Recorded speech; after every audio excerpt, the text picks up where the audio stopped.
ESPN 94.1 FM and AM 930 present The Drive. It is Monday, February 20th. Your drive begins now on ESPN 94.1 and AM 930. I am your host, Paul Swann. We're here taking your phone calls and your texts this hour. We'll open up the text line in a few minutes at 304-396-TALK, 304-396-8255. What a good weekend we have to talk about. Marshall basketball getting the victory over Troy, 88-78. We're going to hear from Tavion Kinsey in a few minutes about the victory as we look ahead. We're now on the Wednesday-Friday sequence for Thundering Herd basketball, as the conference tournament is a week or so away, depending on where you're seated. And the Thundering Herd getting the victory over Troy locks itself up at least a top 4 finish, could be even better. Marshall right now is number 2, looking for, hopefully, an undefeated road trip. Then, if Marshall does its part and Southern Miss slips up in one of its next 2 contests, Marshall will win the outright title of regular season champ. It'll be because it has the tiebreaker with Southern Miss. So that's what we're looking for. We're hoping that Marshall can take care of its business, and then the Southern Miss Eagles, the Golden Eagles there. If Southern Miss could do Marshall a courtesy and just drop one, that would be fantastic. Of course, that's not how it works. Everyone's got to go out and play the games, and so we're going to be following the Thundering Herd, making the Virginia trip this time around. Looking forward to it. And we've got the games here on ESPN 94.1 and AM 930 and on 93.7 The Dog. So we'll hear from Tavion Kinsey in just a few minutes. A lot of things that are happening for the Thundering Herd. The Sunbelt Indoor Championship is going on. That's going to be fun to see the results coming in there. Softball's now 7-2. Pretty good road trip over the weekend. Baseball, I have to talk about this. Baseball is off to a 3-0 start. Swept St. Louis. So the Billikens go down to the Herd in a sweep. And this is the first time that that's happened since 1990. 1990, the last time that Marshall opened the year with a sweep. So congratulations to Greg Beals and his squad getting off to a fast start. I can't wait to see what this team looks like here in the near future. Thundering Herd a year or so out from being in that new ballpark, and I can't wait to see baseball in Huntington proper. No offense to anyone who ever went out to Route 2 and the folks that made that happen. That was a great alternative landing spot for the Thundering Herd, and of course playing in Charleston. And I'm not opposed to seeing the Herd go back up to Charleston and play a series. However, it needs to be in Huntington, and we are at that point where the baseball park is almost a reality. Still, I got to wait. I got to wait until I walk through the turnstile, walk through the door, until I can actually say, okay, here it is, Marshall Baseball Stadium. So I'm excited for that. I'm sure you are as well. But 3-0 start, sweeping St. Louis. Hey, expectations are high, right? They should be. So we've got football to get into today. And, of course, we're going to talk more about basketball. We'll break this basketball game down further with you as Marshall got the victory. It was fun. It wasn't as fun as the game against Georgia Southern, only because Marshall had this one. I know Troy made its run here and there. It made an opportunity for itself to be close. Give that team credit. But Marshall then just put it away. And Marshall getting the victory, locking up a Saturday appearance. And I had some people ask me after the game, where's Marshall going to play in the bracket? When's Marshall going to play? So I'll explain it to you best I can. So Marshall's got a double bye. So Marshall doesn't have to play in that opening round, and Marshall will not play on that Thursday. So you have the opening round, and then you have the Thursday set of games. And then Marshall will play one of the 4 slots on Saturday in the tournament. It's not set just yet when Marshall will play, only because we got to find out. Marshall could be the number 1 seed. Marshall could be the number 2 seed. Marshall could fall all the way down to the 4 seed. So we just don't know yet when Marshall will actually play.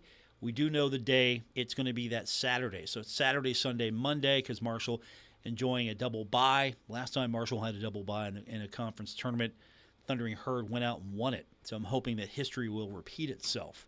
But that's basically all we know right now. We're still waiting to see where the Marshall women end up. Marshall losing on the road.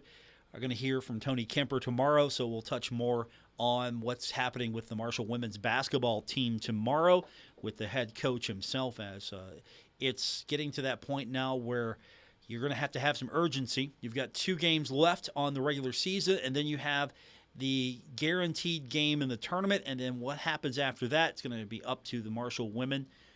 Have they done enough to get into a postseason? If they win the tournament, they're going to the NCAA. If they don't win the tournament, have they done enough to get into one of the other women's tournaments that are out there? Not necessarily the WNIT.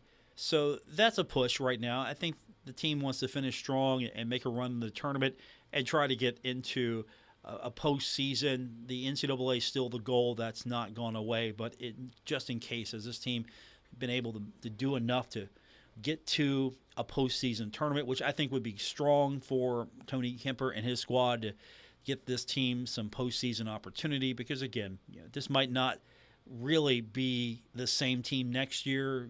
Of course, you have graduation. Obviously, you have senior night, which it was at the men's game, and that's going to come up for the women.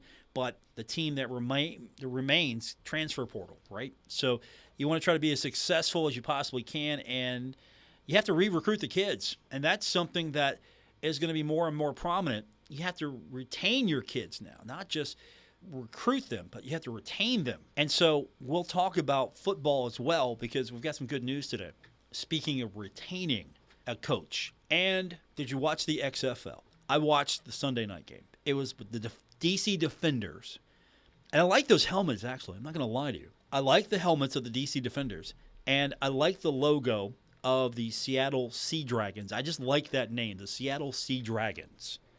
And the XFL, of course, is this is version 3.0, the version that Dwayne "The Rock" Johnson and his partner, his business partner, acquired after it went into bankruptcy because it was paralyzed with COVID. And I thought it was going well. I really thought that it was off to a great start, and then COVID hit, and that's going to paralyze any business that's set up for live events. And that was the business model. Vince McMahon and his organization, he set up for live events. That is what he produces. His product is live. And so it goes into bankruptcy because you don't have product. Live events, you don't have product. And it comes out of bankruptcy, and Dwayne "The Rock" Johnson is now a part of the ownership team. It looked good. I was actually interested and intrigued. I'm not gonna watch it every single week. If it's on and I can watch it and I have some time, I'll look at it. But it's not, okay, 1 o'clock on Sunday, I'm watching the Cincinnati Bengals. Don't bother me. I'm watching. Or if I have to go somewhere, I'm listening to it. It's in the car with me. I'm watching or listening to the Bengals game. That's it. I'm locked into that. It's not there for me yet, but say Cincinnati got an XFL team. What if the league is doing all right, expanded to a few more cities? Maybe Cincinnati gets an XFL team. All of a sudden, hey, I'm going to be into this a little bit more because Cincinnati's got a team. Because they're regional, obviously, gravitate towards teams that are closer to you. Doesn't work that way all the time because I'm not a Pittsburgh Penguins fan. I love hockey. I'm not a Penguins fan. I don't hate the Penguins. I'm just not a fan. It's not like my dislike of the Pittsburgh Steelers. Now, the reason I don't hate the Pittsburgh Penguins is because I respect the quality of play. I respect the game. Sidney Crosby, amazing player. Mario Lemieux was an amazing player. Jaromir Jagr was there at one point. Amazing player. They've won multiple Stanley Cups, so yeah, it's a great franchise. But I'm not a Pittsburgh Penguins fan. But if there was an XFL team close by, I might be more into it. I have something to root for. And of course, if there was and when I mean close by, I'm talking basically, for me, I'm talking geographically, Cincinnati. There's a Cincinnati XFL team. I'm going to be into it. I don't have an Ohio-based hockey team to root for because I don't like any of the Ohio-based hockey teams, and that goes back to my days with the Huntington Blizzard. So sorry, Columbus. The chill kind of killed that for you. But if there was a football team that was in the XFL, or you know what, the USFL, I would probably be more interested. But I'm really, right now following Houston, and I'm following the Seattle Sea Dragons because Brendan Knox, by the way, if you weren't watching that, if you're watching the NBA All-Star game, first of all, I'm sorry. I'm sorry you did that to yourself. I flipped back and forth. I went over to the XFL game, and I caught Brendan Knox running it in for a touchdown, and he looked good. Thought to myself, okay, that's the Brendan Knox I know, and he scored the touchdown last night for the Seattle Sea Dragons, so congratulations to him. He looked good, and I hope that that's just the first of many for him. So I have a rooting interest now because there are some guys that didn't make it in the NFL or get that next level shot and now have an opportunity. So that's exciting to me. Busy weekend. We've got basketball coming up this week. Dan D'Antoni, his squad, taking the road one final time before going to the tournament. And we'll talk about the win over Troy when we continue, and something else I'm going to talk to you about. I'm excited about this. We're going to hear from Ben Ashford, the Director of Football Performance. You might know him affectionately as BA. If you go to the football games, he's the guy yelling at you on the video screen in the fourth quarter, and you want to run through a wall. Anytime that he puts the motivational speech on, you want to run through a wall for him, and I saw that in person today. The football team, they invited us, some members of the media. We got a chance to go and actually see a little bit more what the fourth quarter program's about. Well, okay, it's just guys working out, right? Yes and no. The fundamentals are there. But it's about more than just, okay, let's go lift some weights, in the spring. It's about more. And so we're going to hear from Ben Ashford. If you don't know BA, the Director of Football Performance, you will soon. And it was eye-opening today. It was really fun to go and see exactly what this fourth quarter program that Coach Huff talks about all the time, what really goes on here. And we got some player perspective from it as well. We're going to have that throughout the week, but I want to focus on BA, Ben Ashford, here when we continue. So we'll start there. We'll talk about basketball with you. And, of course, you know the drill. The text line is 304-396-TALK, 304-396-8255. That's our text line to be a part of today's show. And if you have never texted in before, this is a great time to do so. And I'm looking forward to talking to you. And we'll do all of that when we continue on today's edition of The Drive, ESPN 94.1 and AM 930. This is The Drive with Paul Swann on ESPN 94.1 FM and AM 930. We're back here on a Monday. It is Monday, February 20th. The Drive is on ESPN 94.1 and AM 930. Still to come, we're going to hear from Tavion Kinsey. Marshall getting the victory over Troy on senior night, 88-78. And we're going to hear from you. Our text line is 304-396-TALK, 304-396-8255. So I had a chance earlier this morning. I got to be a part of the fourth quarter program at Marshall. I want to thank the football program for extending the invitation and opportunity to see what Ben Ashford does, the Director of Football Performance. And we see the social media postings here and there, and we know BA, Ben Ashford, he's an intense human being. He's fun. He's always been personable, and you get excited when you talk to him here. But this was a fun opportunity today to come and see a little bit more just what happens. What are they doing here at this? What is this fourth quarter program all about? Coach Huff talks about it all the time. And so when speaking with Coach Ashford, he talked about with us, I'm just going to call him BA, just for the sake of the show. I'm going to stick with BA. So talking to BA, Ben Ashford, he said pretty much when just kind of getting a feel for him here, this is a program that when you're out there, you're playing the game, and it's the fourth quarter, you're going to be stressed. You're going to be fatigued, right? You're going to be exhausted. You've put it all out there. But this program is designed to give you the ability to execute, even if you're going through all of that. By the time you get to the game, it should be easy. And so BA talked to us today about what the fourth quarter program really is. So right now we just started the fourth quarter program. So this is our entire training program is called the fourth quarter, but this is the true meat and potatoes of where we shape the 2023 team. So right now it's about the most important time of the year. Every time is the most important time because it's the only time we're in, but right now is where we brought in 20-plus new guys, and we form the 2023 season by how we work, by the intensity we work, by the energy and the effort we go to work every day.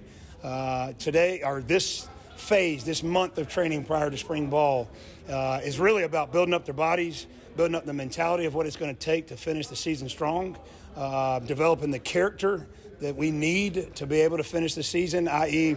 what we're trying to develop is to get the guys as mentally and physically fatigued and still demand they execute to near perfection. So this is how the team is formed. Don't show up on game day and say, okay, here I am, I'm ready to go. You don't show up a few weeks out, okay, what's the playbook, coach, I'm ready to go. You go through the fourth quarter program. This is the foundation. This is going to shape what this football team is all about. And the fourth quarter program started not that long ago, so they're really not all the way into it yet. They're starting to ramp up, but Coach talked about this. BA talked a little bit about when this thing started. So we started right after Martin Luther King, the Tuesday after Martin Luther King, and we trained for 4 weeks, and I've kind of built them up to this phase. So the first phase is 4 weeks of heavy weight room, light running, and this is a blend of both. We actually back off a little bit in the weight room and the intensity in here because obviously our intensity goes up on the field. So right now we're in the second week of the fourth quarter program, so to speak, the meat and potatoes of it. And then after this phase, we'll go into spring ball. This prepares them to go into spring. This is, in essence, if you were thinking of an off season, this is like fall camp leading into spring ball. So I try to tell our guys to mentally prepare for how you would be in camp, the same level of intensity. So spring ball, this is fall camp. So what does the week look like for these guys? You heard a little bit of what it might sound like to you, but BA talked a little bit more about what this week really looks like. It's a blend of 3 lifts a week and 4 runs a week, 2 linear days and 2 change of direction days. So it's a lot of volume on them. But really, this is the most important thing that I do as a strength coach because this sets the tone for how we're going to be the rest of the year. And it's quite frankly the most fun I have all year long because it really kind of tells you what the guys are all about. It tells you really who's willing to work when they don't want to. And at the end of the day, I tell the guys all the time, the work's got to get done. It might as well be us that does it.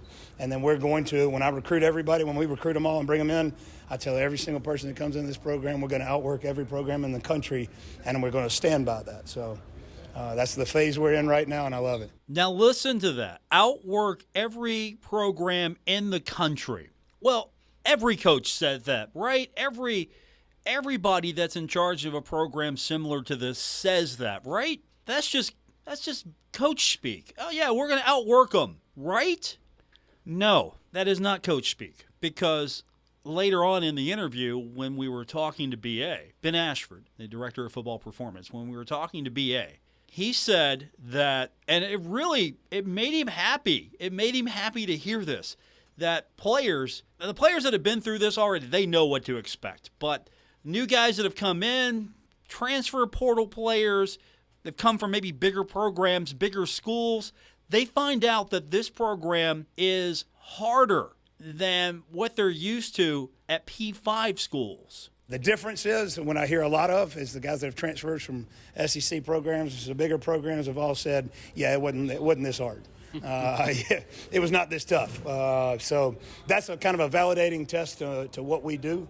I was trained at the University of Alabama, the originator of the fourth quarter program, Coach Saban. So I like to we take a lot of pride in, we're going to turn it up a notch from what you think, what you've been doing. So, but this is a crucial time for all the newcomers to kind of find where they fit in. So it's not only tough, it's tougher than what you're used to. So if you're a newcomer, you're coming in. If you're coming straight out of high school, okay, this is going to open your eyes. It's a new world to you. If you come from a school, you transferred in, you're coming in from, I don't want to say any particular school, but you're coming from a Power 5 school, and you get here, it's going to be a lot different. That's the goal anyway. It's going to be different. It's going to be more intense, and as that continues to develop, and then you've had players that have been in this system a few years, and they're bringing the new guys up and the new guys up, I think you're going to see a long, long line of consistency making this team better. And also, when we were talking to BA about what importance this whole program is, how important this program is, just trying to figure out this team as well. Because he said earlier, this is meat and potatoes. We're going to shape this team. This is what we find out about this team. And he said that this was a great time for coaches to kind of find out, evaluate the players, see where they fit. This is a great time for the coaches. This is the first time this semester the coaches actually evaluate the players we brought in as far as their physical movements, their mental toughness. Are they willing to push through tough days? And then who can actually bend and move and flex and who's got some good strength to be able to start putting those pieces in the program come spring ball. Right now, it's just straight evaluation of mental toughness and physical toughness and abilities. But this is a really great chance for me to actually put guys into our system to say, all right, this guy's really going to make it. He's going to fit. And it gives the guys a chance to, really actually create a bond with the new guys. So it's a great chance for us to be able to test pretty much everybody. That was a question I wanted to ask, creating a bond with the new guys. So before he explained the whole evaluation process and the fact that this program's a lot tougher when you compare it to what you might find at even a Power 5 school, and that really made him happy to hear that with the guys that are coming in. That highlights such a mix here. You have incoming players that are new to the team, freshmen recruited out of high school. You have returning players of different classes, and then you have incoming players from the transfer portal. So you have different mixes. And, of course, within the players that are returning, some are still, they're maybe, they're not a freshman anymore. They're a sophomore. They're lower classmen. They're upperclassmen. And so they're working their way through. And all of this blending together, this is where I asked BA about the value of this, not just preparing these men physically, preparing them to go out there and play. But not only is that important, the mental aspect and trying to find that chemistry, the team bonding. Is this where it begins? And I think the answer will make you smile. We only grow when it's tough, right? We only really bond when it's tough. When it's really easy, everybody, they get their praises and they have fun and they leave. But you really create memories when it's tough. And when everybody's going through something tough together, that's where you create a bond that can't be broken. And that's what I tell our guys is, I want you to suffer in training so you can reap the rewards in battle when you go to actually the game day. So right now is as much of team bonding as it is anything. They're trying to develop their chemistry. Like I said, we've added 20-plus new guys. We did the same thing last year. We'll add new freshmen again this summer. So very much a part of our philosophy and a part of what we do in here is to try to put them through tough days so that when you get to a game, this is easy and that bond can't be broken. I've tried to tell guys, once you earn something, it's hard to take it from me. If you're just giving it, if I just give it to you, it's easy to take it away and give it away. So right now it's about putting them through really tough days that are progressive, so each week builds on itself. You're prepared for the next week. If you gave a lot this week, you're prepared for the next week. Just like we do in season. If you practice really hard, you're prepared for the game. But this really creates the chemistry right now of which we'll capitalize on in the season. Ben Ashford, the Director of Football Performance at Marshall University. It was a pleasure to spend time with him and several Marshall football players today as we got a look inside what this program is all about. And after they were done working out, going through the various drills, going through the various machines, doing everything that was expected of them, you had sort of a group meeting. And part of that message, it wasn't about how much you can lift, how many weights you can deadlift or anything like that, not that kind of metrics.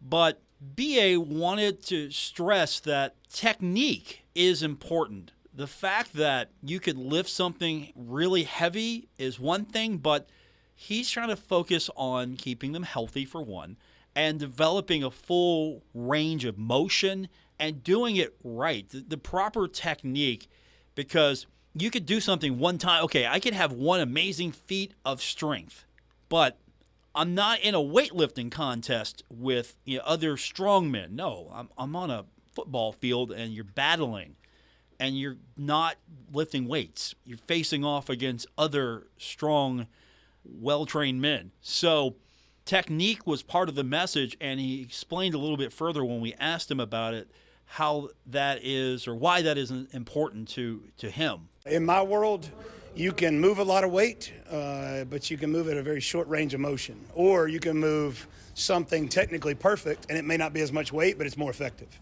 So I always try to tell you guys, make your reps count, don't count your reps, so to speak. If you don't have the fundamentals of the movement, then it's not going to help you athletically. Okay, you're really strong in a very short range of motion. I'm trying to keep guys healthy, and the maximum, if I can teach them the perfect technique, their numbers will actually skyrocket a lot faster. I have a lot of guys, well, Coach, I'm a 500-pound squatter. And then I watch them squat, and I say, that's a quarter depth. That's not a real squat. So I try to teach guys how to do things at a full range of motion so that they can get the most out of every rep. And then, obviously, if you can do it correctly, heavy for multiple reps, that's going to help you in a game. It's great to be one rep max strong. It's another to be really strong for a bunch of reps. In a game, you might play 80-plus snaps. So you need to generate a lot of strength and a lot of power a bunch of times. That's, in essence, what the fourth-quarter program is. It's a ton of reps, a ton of sets, a lot of volume at an extreme intensity, and still demand you do it perfect. Hence, when you get to the end of a game, you're mentally and physically fatigued, but I still got to look to the sideline and execute the play to near perfection. I can't jump off sides. I can't have a false start.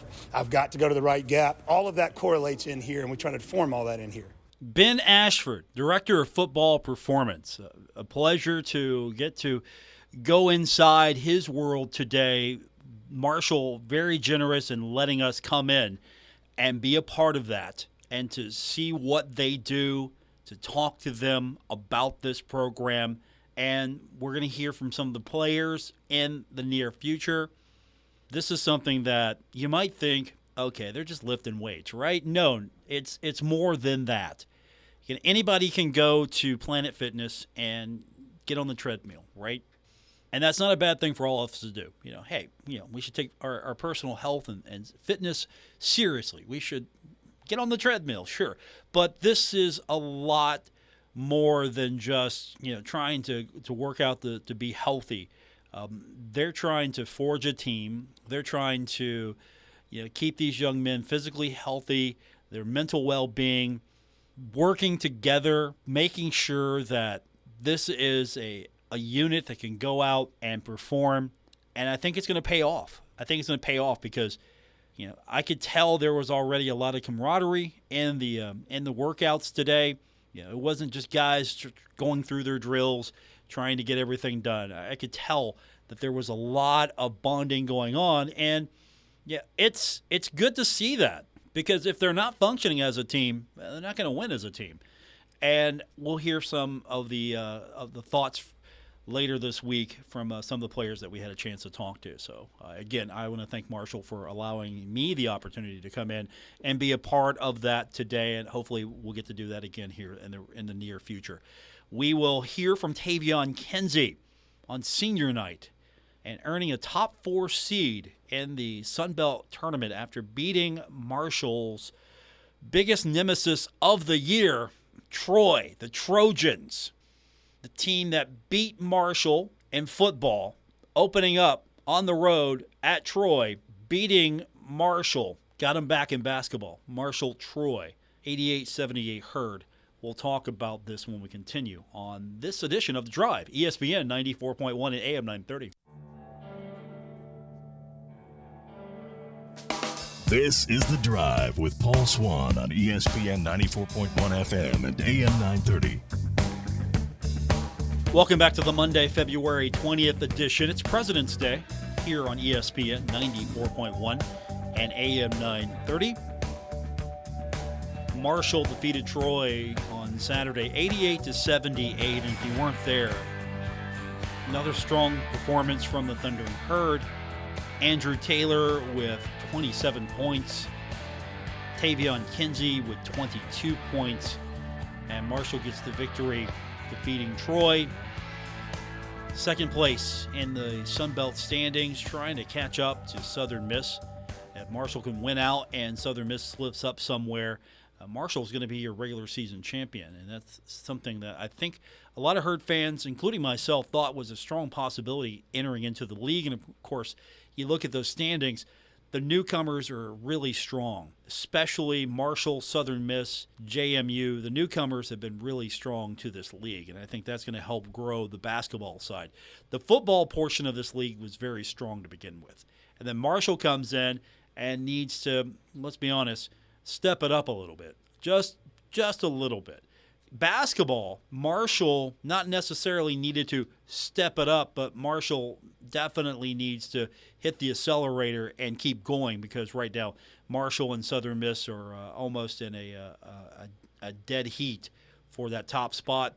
Marshall's just got to hope that Southern Miss can fall one more time and Marshall can win out. Got to take care of your business first, and we'll have that for you this week here on ESPN 94.1 and AM 930. Tavion Kinsey, had a chance to catch up with him today. I went over to practice for a few minutes. I didn't get a chance to stay, but I went over to practice for a few minutes, on my way to do a few other things. And I got to talk to a couple of people, and I got to watch a little bit of Andy Taylor. I had to get there early for something I was doing, and so I ran down real quick. And the first guy there was Andy Taylor. Of course he was the first guy there. I mean, you don't earn a Player of the Week nod. You don't average over 20 points a contest and not be the first guy there shooting. And he looked pretty good. And I think that these last few games are going to really tell us about this team. And the first thing we got to talk about is senior night. Tavion Kinsey, it feels like he's been with us forever. It was just yesterday, right, that we just started to see him on the court, and then in that same breath, feels like he's been around forever. So after the victory, he talked about that, the emotions of the game. He talked a little bit about that with going out there, having some fun.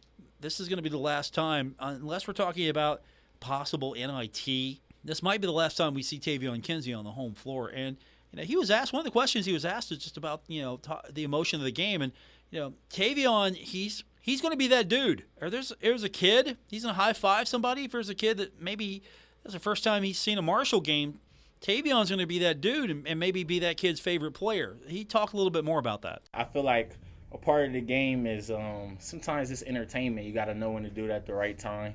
And our crowd, just shout out to them. Shout out to the student section. They didn't have to come out and support, but they did, and they knew it was our last home game. They showed up. They were super duper loud. They helped them miss some free throws with with some crowd pressure, and just seeing little kids on the sideline. Like, you never know. He could have traveled all the way here. This could have been his first game, so why not go over there and give him some dap and just make his day. I like to put smiles on people's faces. This is who we do it for. So, kind of the little kid does come out in me, because I remember me going to basketball games and me wanting to high-five the players and touch the players. So if I have the opportunity to, I'm going to do it every single time. So Tavion's high-fiving everybody. You want a high-five from Tavion, be in the right spot, and Tavion might come over and give you a little dap. But he did talk about the reality that, okay, this might be the last time. This is senior night, so this is your last game, regular season game, at the Cam Henderson Center. It means the world. I could remember coming in here. I remember my first game. I think it was just an exhibition. We played Glenville State. And I remember running up and down the court. I was tired the first run up and back. I was like, man, this is crazy. But my adrenaline was pumping. It was more like anxiety. Then I settled down. And it's just been a long journey. A lot of time spent in this gym, a lot of mornings spent, a lot of late nights spent in this gym. And I wouldn't have wanted to do it anywhere else. I love Marshall. I bleed green. And I love this team. I loved every team I played on. But something special about this team, I really like this team. I like the way we gel. I get to play next to this guy every night. It's hard to stop both of us. It's hard to stop our team. So I'm glad I got to, play this last game here. We're ready to go on the road and then, go into the tournament. This guy is referring to as Andy Taylor. They were both together during the postgame on Saturday. So now you're the top 4 seed, right? You're a top 4 seed. You knock Troy out of a spot. You win the game. You make sure that you now have a double bye.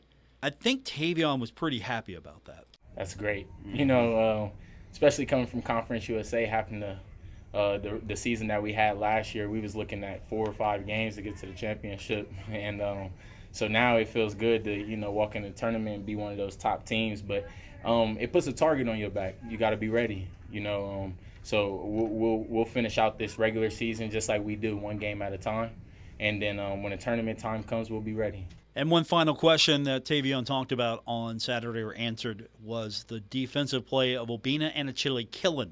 He had 15 points in the game, 6 of 10 from the field. He did not shoot a single three-point shot. I'm okay with him taking one now and then, but 0 and 0 from the three-point line. I'm okay with that. He was perfect from the free throw line, hit all 3 there. And he had 6 rebounds. He also chipped in an assist. He had 3 blocks on 27 minutes. He was plus 12 when it was all said and done. And Tavion and Andy, and I'm going to let Tavion speak, they talked about his defense. That was the question posed to them. And nobody's surprised by it. If you watch him in practice, you'll see that on a more common basis. It's not, oh, look, you have an outstanding performance from Obinna on defense today. Where'd that come from? No. The impression you get from Tavion is that that's commonplace for Obinna. If you come in and watch film, like from our past games, Obinna does a lot, that goes unseen.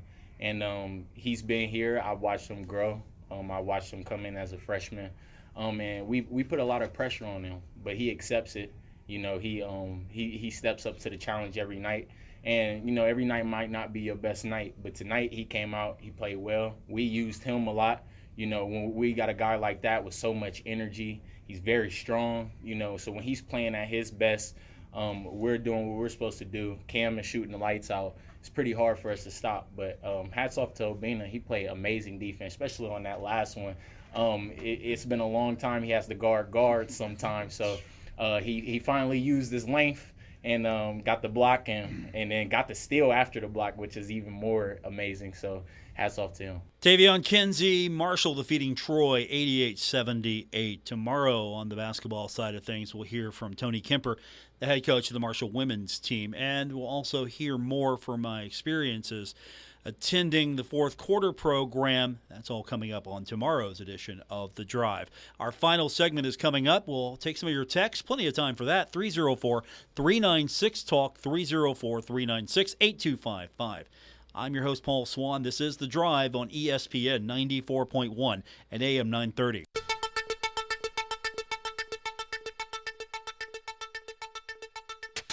This is The Drive with Paul Swann on ESPN 94.1 FM and AM 930. Final segment of today's edition of The Drive on ESPN 94.1 and AM 930.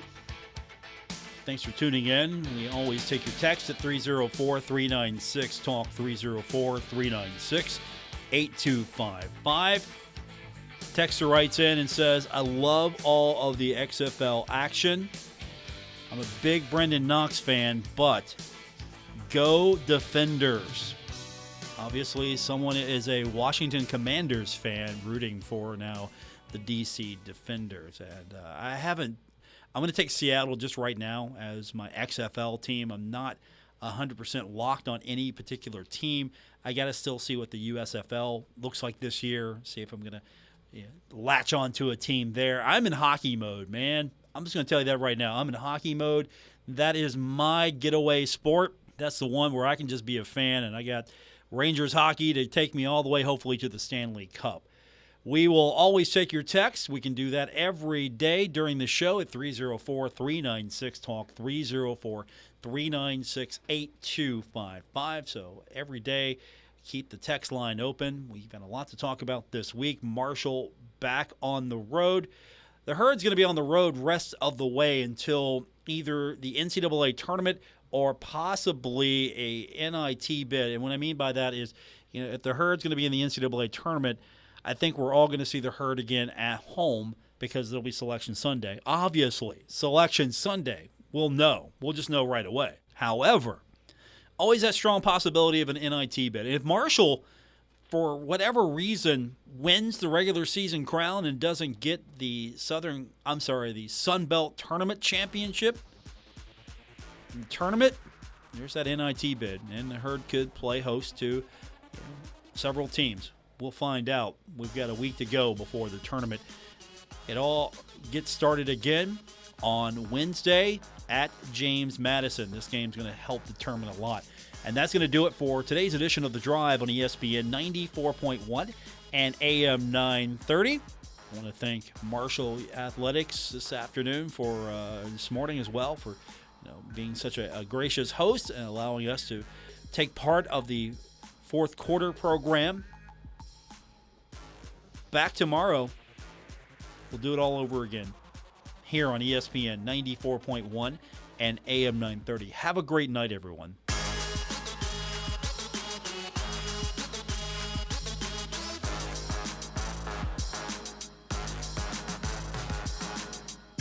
WRBC Huntington, W227BS Huntington, your flagship home of the Marshall Thundering Herd and The Drive with Paul Swann, ESPN 94.1 FM and AM 930.